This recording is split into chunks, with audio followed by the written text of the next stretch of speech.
কলম্বোয় স্বামীজির বক্তৃতা। আমেরিকা ও ইউরোপে ৩.৫ বৎসরকাল বেদান্ত প্রচার করিয়া ১৮৯৭ খ্রিস্টাব্দে ১৫ই জানুয়ারি স্বামীজি সিংহলের রাজধানী কলম্বো বন্দরে অবতরণ করেন। ওই দিনই এক অভিনন্দনের উত্তরে একটি সংক্ষিপ্ত ভাষণ দেন। পরদিন অপরাহ্নে ফ্লোরাল হলে স্বামীজি যে বক্তৃতা দেন তাহাই কলম্বো হইতে আলমোড়া বক্তৃতাবলীর প্রথম বক্তৃতা। যেটুকু সামান্য কার্য আমা দ্বারা কৃত হইয়াছে তাহা আমার নিজের কোনো শক্তি বলে হয় নাই। পাশ্চাত্য দেশে পর্যটনকালে আমার এই পরম পবিত্র প্রিয় মাতৃভূমি হইতে যে উৎসাহবাক্য, যে শুভেচ্ছা, যে আশীর্বাণী লাভ করিয়াছি, উহা সেই শক্তিতেই হইয়াছে। অবশ্য কিছু কাজ হইয়াছে বটে, কিন্তু এই পাশ্চাত্য দেশ ভ্রমণে বিশেষ উপকার হইয়াছে আমার। কারণ পূর্বে যাহা হয়তো হৃদয়ের আবেগে বিশ্বাস করিতাম, এখন তাহা আমার পক্ষে প্রমাণসিদ্ধ সত্য হইয়া দাঁড়াইয়াছে। পূর্বে সকল হিন্দুর মতো আমিও বিশ্বাস করিতাম ভারত পুণ্যভূমি, কর্মভূমি। মাননীয় সভাপতি মহাশয়ও তাহা বলিয়াছেন। আজ আমি এই সভায় দাঁড়াইয়া দৃঢ়তার সহিত বলিতেছি, ইহা সত্য, সত্য, অতি সত্য।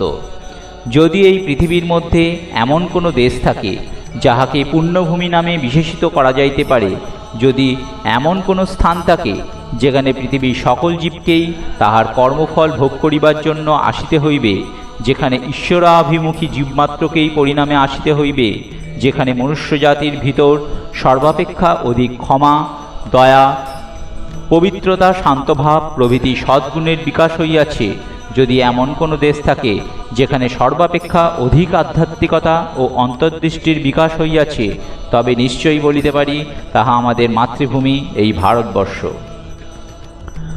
অতি প্রাচীনকাল হইতেই এখানে বিভিন্ন ধর্মের স্থাপত্যগণ আবির্ভূত হইয়া সমগ্র পৃথিবীকে বারংবার সনাতন ধর্মের পবিত্র আধ্যাত্মিক বন্যায় ভাসাইয়া দিয়াছেন। এখান হইতেই উত্তর, দক্ষিণ, পূর্ব, পশ্চিম সর্বত্র দার্শনিক জ্ঞানের প্রবল তরঙ্গ বিস্তৃত হইয়াছে। আবার এখান হইতেই তরঙ্গ উত্থিত হইয়া সমগ্র পৃথিবীর জড়বাদী সভ্যতাকে আধ্যাত্মিকতায় পূর্ণ করিবে। অন্যান্য দেশের লক্ষ লক্ষ নরনারীর হৃদয়দগ্ধকারী জড়বাদ রূপ অনর্নির্বাণ করিতে যে জীবনপ্রদ বারিক প্রয়োজন, তাহা এখানেই সঞ্চিত রহিয়াছে। বন্ধুগণ, বিশ্বাস করুন, ভারতই আবার পৃথিবীকে আধ্যাত্মিক তরঙ্গে প্লাবিত করিবে। সমগ্র পৃথিবী ভ্রমণ করিয়া অনেক দেখিয়া শুনিয়া আমি এই সিদ্ধান্তে উপনীত হইয়াছি, আপনাদের মধ্যেও যাহারা বিভিন্ন জাতির ইতিহাস মনোযোগ সহকারে পাঠ করিয়াছেন, তাহারা এই তথ্য অবগত আছেন।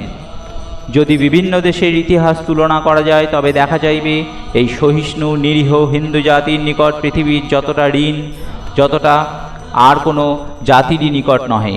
নিরীহ হিন্দু কথাটি সময় সময় তীব্র নিন্দারূপেরই প্রযুক্ত হইয়া থাকে। কিন্তু যদি কোনো তিরস্কার বাক্যের মধ্যে গভীর সত্য লুক্কায়িত থাকে, তবে ইহাতেই আছে। হিন্দুগণ চিরকালই ঈশ্বরের মহিমান্বিত সন্তান। পৃথিবীর অন্যান্য স্থানেও সভ্যতার বিকাশ হইয়াছে সত্য। প্রাচীন ও বর্তমানকালে অনেক শক্তিশালী বড় বড় জাতি হইতে উচ্চ উচ্চ ভাব প্রসূত হইয়াছে সত্য। অদ্ভুত অদ্ভুত তত্ত্ব এক জাতি হইতে অপর জাতিতে প্রচারিত হইয়াছে সত্য। কোন কোন জাতির জীবন তরঙ্গ প্রসারিত হইয়া চতুর্দিকে মহাশক্তিশালী ভাবের বিষসমূহ ছড়াইয়াছে সত্য। কিন্তু বন্ধুগণ, ইহাও দেখিবেন ওই সকল ভাব রণভেরীর নির্ঘোষে ও রণসাজে সজ্জিত গর্বিত সেনাকুলের পদবিক্ষেপের সহিত প্রচারিত হইয়াছিল। রক্তবন্যায় সিক্ত করিয়া লক্ষ লক্ষ নরনারীর রুধির কর্দমের মধ্যে দিয়েই ওই সকল ভাবকে অগ্রসর হইতে হইয়াছে। প্রত্যেক শক্তিপূর্ণ ভাব প্রচারের পশ্চাতেই অগণিত মানুষের হাহাকার, অনাথের ক্রন্দন ও বিধবার অশ্রুপাত লক্ষিত হইয়াছে। প্রধানত এই উপায়ে অপর জাতি সকল পৃথিবীকে শিক্ষা দিয়াছে। ভারত কিন্তু শান্তভাবে সহস্র সহস্র বৎসর ধরিয়া জীবিত রহিয়াছে। যখন গ্রীসের অস্তিত্বই ছিল না, রোম যখন ভবিষ্যতের অন্ধকারে লুকাইয়াত ছিল, যখন আধুনিক ইউরোপীয়দের পূর্বপুরুষের জার্মানির গভীর অরণ্যে অসভ্য অবস্থায় নীলবর্ণে নিজেদের রঞ্জিত করিত, তখনও ভারতের কর্মশক্তির পরিচয় পাওয়া যায়। আরও প্রাচীনকালে ইতিহাস যাহার কোনো সংবাদ রাখে না, কিংবদন্তিও যে সুদূর অতীতের ঘনান্ধকার দৃষ্টিপাত করিতে সাহস করে না। সেই অতি প্রাচীনকাল হইতে বর্তমানকাল পর্যন্ত ভাবের পর ভাবের তরঙ্গ ভারত হইতে প্রসারিত হইয়াছে, কিন্তু উহার প্রত্যেকটি তরঙ্গই সম্মুখে শান্তি ও পশ্চাতে আশীর্বাণী লইয়া অগ্রসর হইয়াছে। পৃথিবীর সকল জাতির মধ্যে কেবল আমরাই কখনো অপর জাতিকে যুদ্ধবিগ্রহ দ্বারা জয় করি নাই। সেই শুভকর্মের ফলেই আমরা এখনও জীবিত। এমন সময় ছিল যখন প্রবল গ্রীক বাহিনীর বীর দর্পে বসুন্ধরা কম্পিত হইত। তাহারা এখন কোথায়? তাহাদের চিহ্নমাত্র নাই। গ্রীসের গৌরব রবি আজ অস্তমিত। এমন একদিন ছিল যখন রোমের সেনাঙ্কিত বিজয় পতাকা জগতের বাঞ্ছিত সমস্ত ভোগ্য পদার্থের উপরই উড্ডীয়মান ছিল। রোম সর্বত্র যাইত এবং মানবজাতির উপর প্রভুত্ব বিস্তার করিত। রোমের নামে পৃথিবী কাঁপিত। আজ ক্যাপিটোলাইন গিরি ভগ্নস্তূপ মাত্রে পর্যবসিত, যেখানে সিজারগণ দ্বন্দ্ব প্রতাপে রাজত্ব করিতেন, যেখানে আজ উন্নন্নাভ তন্তু রচনা করিতেছে। অন্যান্য অনেক জাতি এইরূপে উঠিয়াছে, আবার পড়িয়াছে। মদ গর্বে স্ফীত হইয়া প্রভুত্ব বিস্তার করিয়া স্বল্পকাল মাত্র অত্যাচার কলঙ্কিত জাতীয় জীবনযাপন করিয়া তাহারা জল বুদবুদের ন্যায় বিলীন হইয়া গিয়াছে। এই রূপেই এই সকল জাতি মনুষ্য সমাজে নিজেদের চিহ্ন এককালে অঙ্কিত করিয়া এখন অন্তর্হিত হইয়াছে। আপনারা কিন্তু এখনও জীবিত। আর আজ যদি মনু এই ভারতভূমিতে পুনরাগমন করেন, তিনি এখানে আসিয়া কিছুমাত্র আশ্চর্য হইবেন না। কোনো এক অপরিচিত স্থানে আসিয়া পড়িয়াছি একথা মনে করিবেন না। সহস্র সহস্র বর্ষব্যাপী চিন্তা ও পরীক্ষার ফলস্বরূপ সেই প্রাচীন বিধান সকল এখানেও এখনও বর্তমান। শত শত শতাব্দীর অভিজ্ঞতার ফলস্বরূপ সেই সকল সনাতন আচার এখানে এখনও বর্তমান। যতই দিন যাইতেছে ততই দুঃখ দুর্বিপাক তাহাদের উপর আঘাতের পর আঘাত করিতেছে। তাহাতে শুধু এই ফল হইয়াছে যে সেইগুলি আরও দৃঢ়, আরও স্থায়ী আকার ধারণ করিতেছে। ওই সকল আচার ও বিধানের কেন্দ্র কোথায়? কোনো হৃদয় হইতে সনিধ সঞ্চালিত হইয়া উহাদিগকে পুষ্ট রাখিয়াছে। আমাদের জাতীয় জীবনের মূল উৎসই বা কোথায়? ইহা যদি জানিতে চান তবে বিশ্বাস করুন, তাহা এই ধর্মভাবেই বিদ্যমান। সমগ্র পৃথিবী ঘুরিয়া আমি যে সামান্য অভিজ্ঞতা লাভ করিয়াছি, তাহাতে আমি এই সিদ্ধান্তেই উপনীত হইয়াছি। অন্যান্য জাতির পক্ষে ধর্ম সংসারের অন্যান্য কাজের মতো একটা কাজ মাত্র। রাজনীতি চর্চা আছে, সামাজিকতা আছে, ধন ও প্রভুত্বের দ্বারা যাহা পাওয়া যায় তাহা আছে। ইন্দ্রিয় নিচয় যাহাতে আনন্দ অনুভব করে তাহার চেষ্টা আছে। এইসব নানা কার্যের ভেতর এবং ভোগে নিস্তেজ ইন্দ্রিয়গ্রাম কিসে একটু উত্তেজিত হইবে, সেই চেষ্টার সঙ্গে সঙ্গে একটু আধটু ধর্মকর্মও অনুষ্ঠিত হয়। এখানে এই ভারতে কিন্তু মানুষের সমগ্র চেষ্টা ধর্মের জন্য। ধর্মলাভই তাহার জীবনের একমাত্র কার্য। চীন জাপানে যুদ্ধ হইয়া গিয়াছে, আপনাদের মধ্যে কয়জন তাহা জানেন? পাশ্চাত্য সমাজে যে সকল গুরুতর রাজনীতিক ও সামাজিক আন্দোলন সংগঠিত হইয়া উহাকে সম্পূর্ণ নূতন আকারে দিবার চেষ্টা করিতেছে, আপনাদের মধ্যে কয়জন সেই সংবাদ রাখেন? যদি রাখেন, 2-4 জন মাত্র। কিন্তু আমেরিকায় এক বিরাট ধর্মসভা বসিয়াছিল এবং সেখানে একজন হিন্দু সন্ন্যাসী প্রেরিত হইয়াছিলেন। কি আশ্চর্য! দেখিতেছি এখানকার সামান্য মুটে মজুরও তাহা জানে। ইহাতে বোঝা যাইতেছে হাওয়া কোন দিকে বইতেছে। জাতীয় জীবনের মূল কোথায়? পূর্বদেশীয় বিশেষত বিদেশি শিক্ষায় শিক্ষিত ব্যক্তিগণকে প্রাচ্য জনসাধারণের অজ্ঞতার গভীরতার শোক প্রকাশ করিতে শুনিতাম, আর নিমেষে ভূপ্রদক্ষিণকারী পর্যটকগণের পুস্তকে ওই বিষয় পড়িতাম। এখন বুঝিতেছি তাহাদের কথা আংশিক সত্য, আবার আংশিকভাবে অসত্যও বটে। ইংল্যান্ড, আমেরিকা, ফ্রান্স, জার্মানি বা যে কোনো দেশের একজন কৃষককে ডাকিয়া জিজ্ঞাসা করুন, তুমি কোন রাজনৈতিক দলভুক্ত? সে বলিয়া দেবে সে উদারনৈতিক বা রক্ষণশীল দলভুক্ত এবং কাহাকেও বা ভোট দেবে। আমেরিকার কৃষক জানে যে সে রিপাবলিকান বা ডেমোক্র্যাট, এমনকি রৌপ্য সমস্যা সম্বন্ধেও তাহার কিছু জ্ঞান আছে, কিন্তু তাহার ধর্ম সম্বন্ধে তাহাকে জিজ্ঞাসা করুন, সে বলিবে বিশেষ কিছু জানি না, গির্জায় গিয়া থাকি মাত্র। বড় জোরে সে বলিবে তাহার পিতা খ্রিস্ট ধর্মের অমুক শাখাভুক্ত ছিলেন, সে জানে গির্জায় যাওয়াই ধর্মের চূড়ান্ত। অপরদিকে আবার একজন ভারতীয় কৃষককে জিজ্ঞাসা করুন, রাজনীতি সম্বন্ধে কিছু জানো কি? সে আপনার প্রশ্নে বিস্মিত হইয়া বলিবে, এটা আবার কি? সোশ্যালিজম প্রভৃতি সমাজতান্ত্রিক আন্দোলন, পরিশ্রম ও মূলধনের সম্পর্ক এবং এইরূপ অন্যান্য কথা সে জীবনে কখনো শোনে নাই। সে কঠোর পরিশ্রম করিয়া জীবিকা অর্জন করে। রাজনীতি বা সমাজনীতি সে এইটুকুই বোঝে।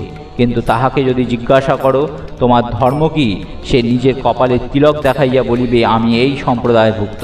ধর্ম বিষয়ে প্রশ্ন করিলে তাহার মুখ হইতে এমন দু একটি কথা বাহির হইবে যাহাতে আমরাও উপকৃত হইতে পারি। নিজ অভিজ্ঞতা হইতেই আমি ইহা বলিতেছি। তাই ধর্মই আমাদের জাতীয় জীবনের ভিত্তি। প্রত্যেক ব্যক্তির একটা না একটা বিশেষত্ব আছে। প্রত্যেক ব্যক্তি বিভিন্ন পথে উন্নতির দিকে অগ্রসর হয়।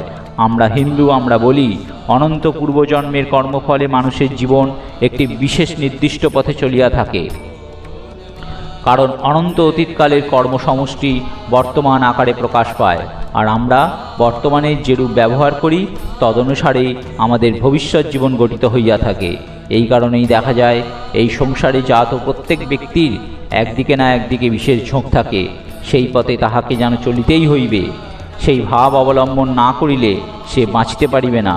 ব্যক্তি সম্বন্ধে যেমন ব্যক্তির সমষ্টি জাতি সম্বন্ধেও ঠিক তাই। প্রত্যেক জাতির যেন একটা বিশেষ ঝোঁক থাকে। প্রত্যেক জাতিরই জীবনের যেন একটা বিশেষ উদ্দেশ্য থাকে। সমগ্র মানবজাতির জীবনকে সর্বাঙ্গ সম্পূর্ণ করিবার জন্য প্রত্যেক জাতিকেই যেন একটা বিশেষ ব্রত পালন করিতে হয়। নিজ নিজ জীবনের উদ্দেশ্যে কার্য পরিণত করিয়া প্রত্যেক জাতিকেই সেই ব্রত উদযাপন করিতে হয়। রাজনীতিক বা সামরিক শ্রেষ্ঠত্ব কোনো কালে আমাদের জাতীয় জীবনের উদ্দেশ্য নয়, কখনো ছিলও না, আর জানিয়া রাখুন কখনো হইবেও না। তবে আমাদের জাতীয় জীবনের অন্য উদ্দেশ্য আছে। তাহা এই সমগ্র জাতির আধ্যাত্মিক শক্তি সংহত করিয়া যেন এক বিদ্যুতাধারে রক্ষা করা, এবং যখনই সুযোগ উপস্থিত হয় তখনই এই সমষ্টিভূত শক্তির বন্যায় সমগ্র পৃথিবী প্লাবিত করা। যখনই পার্সি, গ্রিক, রোমক, আরব বা ইংরেজরা তাহাদের অজেয় বাহিনীসহ দিগ্বিজয়ে বহির্গত হইয়া বিভিন্ন জাতিকে এক সূত্রে গঠিত করিয়াছে, তখনই ভারতের দর্শন ও আধ্যাত্মবিদ্যা এই সকল নতুন পথের মধ্য দিয়া জগতে বিভিন্ন জাতির শিরায় শিরায় প্রবাহিত হইয়াছে। সমগ্র মনুষ্য জাতির উন্নতিকল্পে শান্তিপ্রিয় হিন্দুরও কিছু দিবার আছে। আধ্যাত্মিক আলোকই পৃথিবীর কাছে ভারতের দান। এইরূপে অতীতের ইতিহাস পাঠ করিয়া আমরা দেখিতে পাই, যখনই কোনো প্রবল দিগ্বিজয়ী জাতি পৃথিবীর বিভিন্ন জাতিকে এক সূত্রে গঠিত করিয়াছে, ভারতের সহিত অন্যান্য দেশের অন্যান্য জাতির মিলন ঘটাইয়াছে, নিঃসঙ্গ প্রিয়তা ভারতের একাকিত্ব তখনই ভাঙিয়াছে। যখনই এই ব্যাপার ঘটিয়াছে তখনই তাহার ফলস্বরূপ সমগ্র পৃথিবীতে ভারতের আধ্যাত্মিক তরঙ্গের বন্যা ছুটিয়াছে।